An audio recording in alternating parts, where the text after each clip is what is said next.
11 Narlen ZN, 12 Fulgenzio, 13 Mediolanum. I favori in chiusura vanno a Lusso su Michel Trio, i due vicinissimi.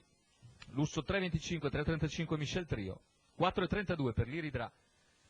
Tanto macchina che accelera, partiti. Cerca di emergere subito la TTB che va a condurre nei confronti di Nitro West, mentre a largo è Lusso. In vantaggio la TTB dopo 200 metri. Lusso si porta in breve al suo esterno, impegna a metà piegata, si avvantaggia,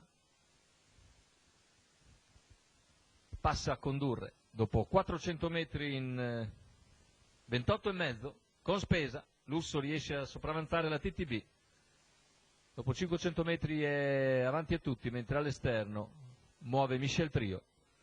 In terza posizione rimane Nitro West, poi c'è l'Iridra, mentre avanza in terza ruota Milan Rock dopo 600 metri in 43,5. Lusso continua a guidare, Michel Trio per corsie esterne, alla corda rimane la TTB, 800 metri veloci, completati in 59,5. Siamo ora sulla retta delle scuderie, con Lusso in vantaggio, Michel Trio che rimane lì al sediolo. Poi Milan Rock che viene anticipato però da l'Iridra e anche da Littorio Fi, chilometri 1,15. Insiste Michel Trio, va su Lusso, a 500 dalla conclusione, li impegna severamente.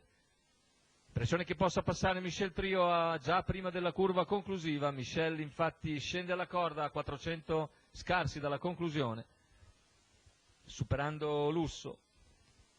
Viaggia forte, Michel Trio tende a prendere vantaggio.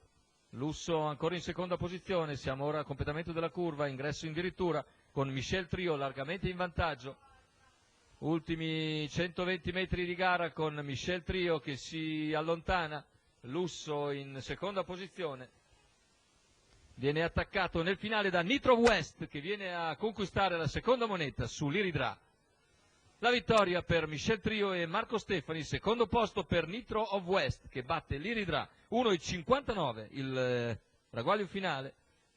Successo per Michel Trio di prepotenza. Michel Trio piega Lusso già sulla curva conclusiva, poi se ne va per fatti propri, mentre al secondo di spunto emerge Nitro of West, grossa sorpresa, e batte l'Iridra.